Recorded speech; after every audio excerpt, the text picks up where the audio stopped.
నమస్కార నేను డాక్టర్ ప్రియాంత సింగ్ మీ అందరినీ స్వాగతిస్తున్నాను. ఈ వీడియోలో మనం అస్తమా అంటే ఏమిటి, దాని ఏర్పడటానికి ఏమేమి కారణాలు ఉండవచ్చు అనే విషయాల గురించి మాట్లాడతాము. కానీ దీన్ని అర్థం చేసుకోవడానికి ముందు మీరు అందరూ ఎలా శ్వాస తీసుకుంటామో, మన రసాయన మార్గం ఎలా పనిచేస్తుందో తెలుసుకోవాలి. మొదటగా మనం మన పరిసరాల్లో ఉన్న ఆక్సిజన్ను పాసివ్గా ఇన్హేల్ చేస్తాము.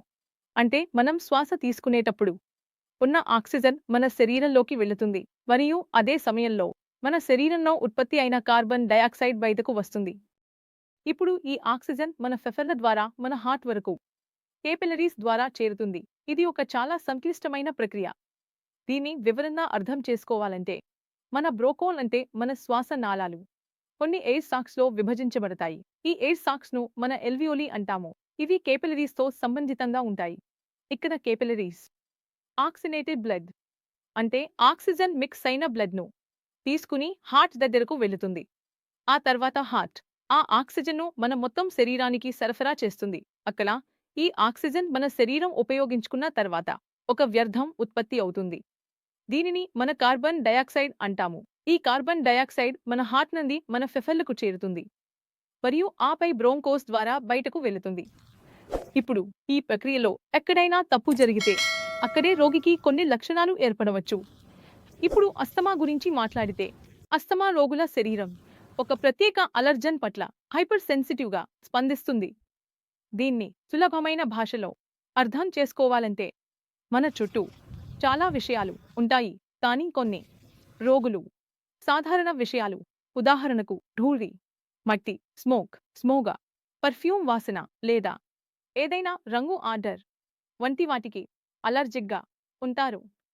అలా ఉన్నప్పుడు వారి శరీరం ఆ ప్రత్యేక అలర్జన్కు సంబంధించి ఉన్నప్పుడు ఒక హైపర్ సెన్సిటివ్ ప్రతిస్పందన అభివృద్ధి అవుతుంది. ఈ హైపర్ సెన్సిటివ్ ప్రతిస్పందన ఉన్నప్పటికీ మన శరీరం కొన్ని సింప్టమ్స్ ఉత్పత్తి చేస్తుంది. ఎందుకంటే మన శరీరం ఆ అలర్జన్కు సంబంధించి ఉన్నప్పుడు శ్వాస నాళాలు కుదించబడతాయి. అలాగే మన శరీరంలో బల్గం ఎక్కువగా ఉత్పత్తి అవుతుంది. దీనివల్ల మనకు ఆక్సిజన్ తీసుకోవడంలో మరియు కార్బన్ డయాక్సైడ్ ను బయటకు వదిలించడంలో కష్టతరంగా మారుతుంది. ఇప్పుడు మనం దీన్ని ఇలా అర్థం చేసుకోవచ్చు. ఎవరైనా రోగి ఉన్నాడు, దెసన్ శరీరం 10 కణాలకు పట్ల అలర్జీ ఉంది.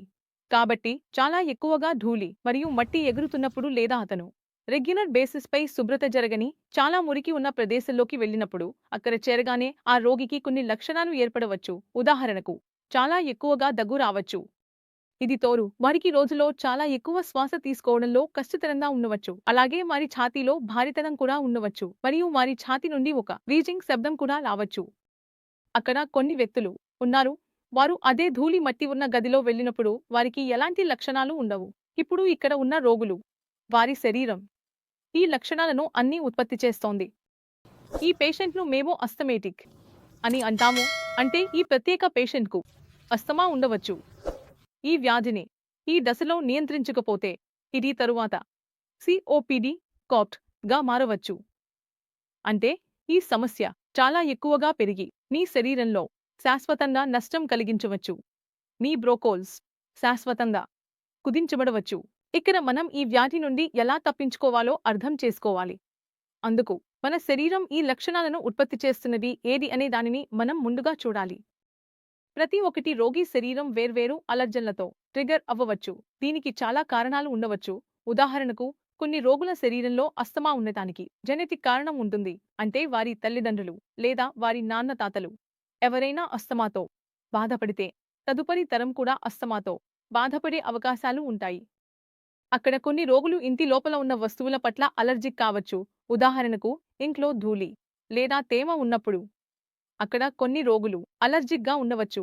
టువర్డ్ పాలిన్ గ్రెయిన్స్ ఈ రకమైన రోగులు వారు ఎలాంటి ఫిర్యాదులు పెరిగితే అవి సాధారణంగా ఫిబ్రవరి, మార్చ్ లేదా ఏప్రిల్ నెలల్లో పెరుగుతాయి. అదనంగా కొన్ని రోగులకు ఈఐబి ఉండవచ్చు. అంటే వ్యాయామ ఉపయోగం బ్రోంకో కన్స్ట్రక్షన్. ఈ రోగులు ఎప్పుడైనా వ్యాయామం చేస్తే వారికి శ్వాసలో కష్టతరంగా ఉండవచ్చు. ఇంకా కొన్ని రోగులకు వృత్తి సంబంధిత అస్తమా కూడా ఉండవచ్చు. అంటే కొన్ని కణాలు ఇవి కొన్ని ఫ్యాక్టరీలలో కనిపిస్తాయి. ఉదాహరణకు సిలికా లేదా అస్బెస్టాస్ వంటి వాటి సంపర్కంలోకి రావడం వల్ల కొన్ని రోగులకు శ్వాస సంబంధిత వ్యాధులు ఏర్పడవచ్చు. అందువల్ల ప్రతి రోగికి ఉన్న ట్రిగ్గర్ వేరుగా ఉండవచ్చు. మీ శరీరంలో ఈ రకమైన లక్షణాలు ఉన్నట్లయితే మీరు మా టీంను సంప్రదించవచ్చు మరియు అస్తమాకు సరైన చికిత్స పొందవచ్చు. అస్తమా సంబంధిత మరింత సమాచారం కోసం మీరు కింద ఇచ్చిన నంబరుకు కూడా సంప్రదించవచ్చు. మా టీంతో కూడా సంప్రదించవచ్చు లేదా మీరు కామెంట్ బాక్స్లో మీ నంబర్ను డ్రాప్ చేయవచ్చు. మా టీం అస్తమా సంబంధిత మీకు ఉన్న ఏమైనా సందేహాలను పరిష్కరించడానికి పూర్తి ప్రయత్నం చేస్తుంది మరియు మీకు ఈ సమస్య ఉంటే ఈ వ్యాధి నుండి మిమ్మల్ని విముక్తి పొందించగలుగుతాము. త్వరలో మా తదుపరి వీడియోలో కలుద్దాం. అప్పటి వరకు స్టే సేఫ్ మరియు స్టే హెల్దీ.